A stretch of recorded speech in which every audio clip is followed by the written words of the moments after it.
안녕하십니까. 대전, 세종, 충남 뉴스입니다. 프로야구 한화 이글스가 어린이날 연휴 경기에서 모두 승리하며 20년 만에 9연승에 성공했습니다. 덕분에 단독 선두 자리까지 올랐는데 다음 상대가 리그 최하위 키움이어서 연승 기록 경신도 기대됩니다. 첫 소식 박연성 기자가 보도합니다. 잠시 잊고 있었지만 독수리는 가장 높게, 가장 멀리 나는 새였습니다. 한화 이글스가 20년 만에 9연승에 성공했습니다. 공동 1위였던 LG를 2위로 밀어내고 단독 선두 자리까지 꿰찼습니다. 30경기 이상 치른 시점에 단독 1위 자리에 오른 건 2007년 이후 18년 만입니다. 선발 문동주가 6이닝 2실점 호투로 승리를 챙겼고 문현빈은 담장을 넘기며 물오른 타격감을 과시했습니다. 계속해서 연승을 이어갈 수 있는데 좀 보탬이 돼서 너무 기쁜 것 같고요. 계속해서 이렇게 팬분들 앞에서 좋은 모습 보여드리는 게 감사하다고 생각하고 있습니다. 이제 다음 목표는 21세기 첫 10연승 기록입니다. 한화의 마지막 10연승은 1999년 9월 24일 현대 유니콘스전부터 10월 5일 삼성전까지 내일 상대인 키움 히어로즈가 이렇다 할 선전 없이 꼴찌에 처져 있는 만큼 10연승을 넘어 빙그레 이글스 시절 세운 팀 최다 14연승 기록까지도 바라보고 있습니다. 선발 로테이션이 지금 한 번도 거르지 않고 잘 돌아가고 있는 상황이기 때문에 키움전에서의 연승 분위기가 된다라고 하면 다음 주 두산 베어스와의 이 홈 3연전도 상당한 시너지 효과를 내면서 10연승에 성공했던 1992년과 1999년 두 해 모두 한국 시리즈에 진출했던 한화 이글스. 10연승 성공과 함께 한국 프로야구 최정상을 가리는 한국 시리즈 무대까지 날아오르길 팬들은 열렬히 바라고 있습니다. KBS 뉴스 박연선입니다.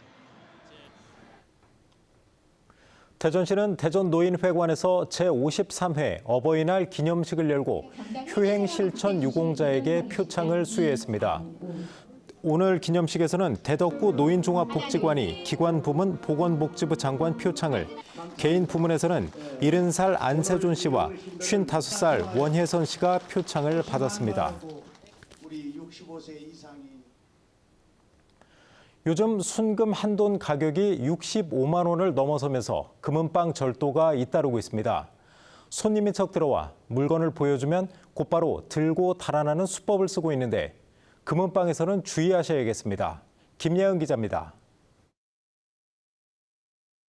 해질 무렵 한 남학생이 금은방에 들어옵니다. 이어 10돈짜리 순금 목걸이를 보여달라고 하고 주인이 물건을 꺼내들자마자 재빠르게 낚아채 달아납니다. 단 20초 만에 벌어진 일입니다. 손님이니까 안 보여줄 수는 없으니까 그냥 여기서 이렇게 보여주려고 했는데 이제 낚아채간 거죠. 그래서 도둑이야 소리치고 도주한 남학생은 20분 만에 350m 정도 떨어진 골목길에서 경찰에 붙잡혔습니다. 여기까지 와서 담을 담아놓고 그 목걸이를 가지고 쪼그려 앉아있던 상황이었고 남학생이 범행하는 사이 이 금은방 인근에서는 또래인 10대 공범 2명이 망을 보고 있었습니다.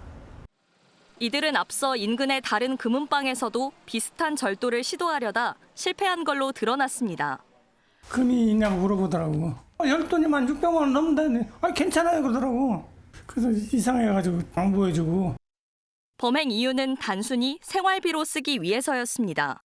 경찰은 주범인 남학생이 같은 범죄를 저지른 전력이 있던 걸로 보고 특수절도 혐의로 구속해 검찰에 넘겼습니다.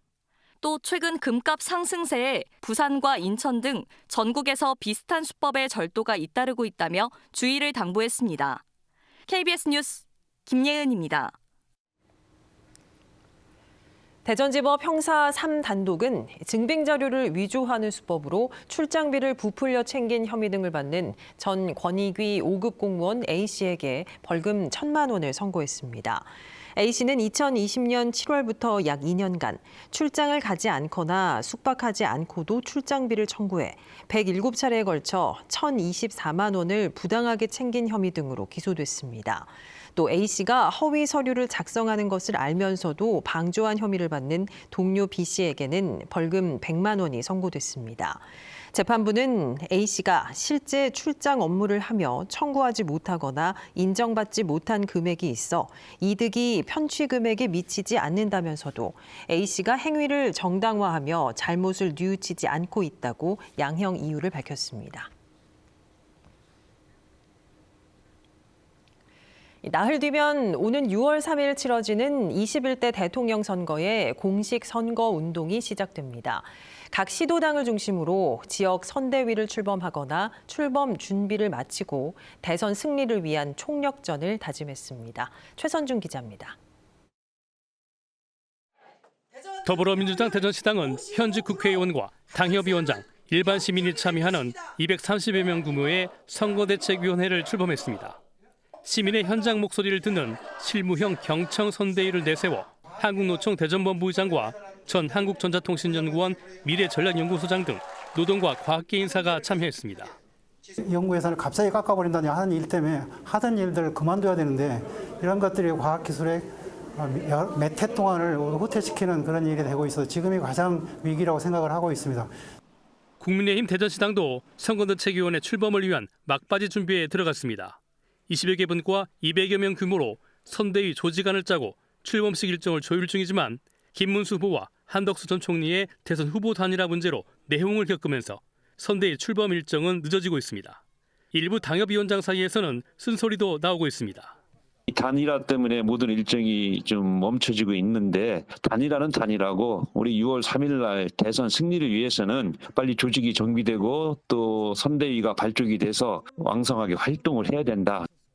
촉박한 대선 일정에도 21대 대선을 위한 지역 선대위가 속속 꾸려지고 있고 개혁신당 대전시당도 조만간 공식 선거운동 출정식을 여는 등 치열한 선거전을 예고하고 있습니다. KBS 뉴스 최선중입니다. 세종시 선관위가 제21대 대통령 선거와 관련해 당내 경선 여론조사에 허위 응답하도록 권유, 유도한 혐의로 선거구민 2명을 경찰에 고발했습니다. 이들은 특정 정당 지지자들이 가입된 SNS 단체방 등에서 경선 여론조사 전화를 받으면 당원이 아닌 것처럼 응답하고 여론조사에 참여해달라고 권유하는 취지의 글을 게시한 혐의를 받고 있습니다. 이들은 수도권에 거주하고 있지만 세종시 선관위 관계자들이 온라인상에서 해당 글을 발견해 경찰에 신고했습니다. 멸종위기 천연기념물인 점박이 물범 한 쌍이 지난해 10월 서해 가로림만에 방류됐는데요. 위치 추적 장치로 동선을 분석했더니 수백 킬로미터를 이동하며 자연 생태계에 건강하게 적응한 것으로 나타났습니다. 성용희 기자입니다. 철장이 열리자 주저없이 바다로 뛰어드는 물범. 다른 한 마리도 곧이어 헤엄치기 시작합니다. 지난해 10월 서해 가로림만에 방류된 점박이 물범 한 쌍입니다. 2023년과 지난해 봄 동해안에서 탈진 상태로 구조된 뒤 야생 적응 훈련을 거쳐 방류된 겁니다. 바다로 돌아간 지 7개월, 물범들은 어떻게 됐을까? 수컷인 봄은 태안 앞바다를 거쳐 열흘 만에 북방 한계선에 다다랐고 한 달 뒤엔 400km 떨어진 북한 신의주에서 신호가 포착됐습니다. 암컷 양양은 방류 이틀 뒤 제부도 인근에서 신호가 잡혔고 이튿날 인천 덕적도에 도착한 뒤 서해 먼바다로 진출했습니다. 이후 신호가 끊겼지만 추적장치 배터리가 소진됐거나 활동 과정에서 손상된 것으로 추정됩니다. 이제 원래 살던 곳으로 이제 이동할 수 있다는 게 확인이 됐고 충분히 그 야생에 잘 적응했다고 판단을 했습니다. 두 물범이 엇갈린 동선을 보인 것은 서로 다른 무리에 섞여 들어갔기 때문으로 분석됩니다. 이곳 가로림만에는 점박이 물범 10여 마리가 서식 중인 것으로 추정됩니다. 회유성 동물임을 감안하면 두 물범이 가로림만에서 재회할 가능성도 높아 보입니다.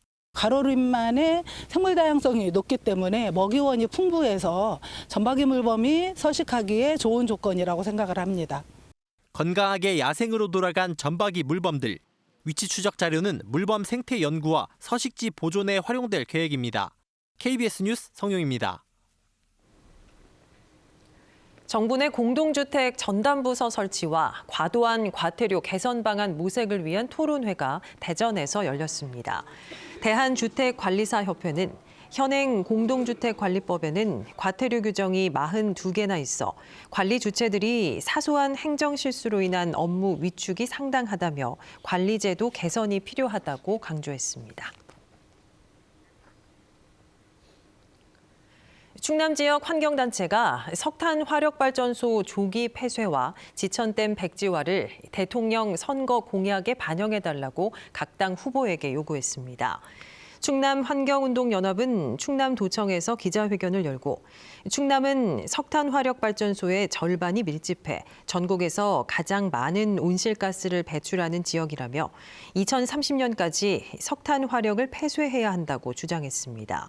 또 환경부가 추진 중인 지천댐 건설도 환경 파괴가 우려되는 대규모 댐 건설 대신 지역별 수원, 다원화 등으로 물 관리 방향을 전환해야 한다고 강조했습니다. 오늘 오전 8시쯤 아산시 영인면의 한 국도에서 승용차 2대와 소형 통근버스가 잇따라 부딪히는 사고가 났습니다. 이 사고로 승용차 운전자 2명과 통근버스 승객 2명 등 4명이 경상을 입고 인근 병원으로 옮겨졌습니다. 경찰과 소방당국은 자세한 사고 경위를 조사하고 있습니다. 충남선거관리위원회가 선거구민에게 기부 행위를 하고 허위 자료를 제출한 혐의로 공무원 등 3명을 검찰에 고발했습니다.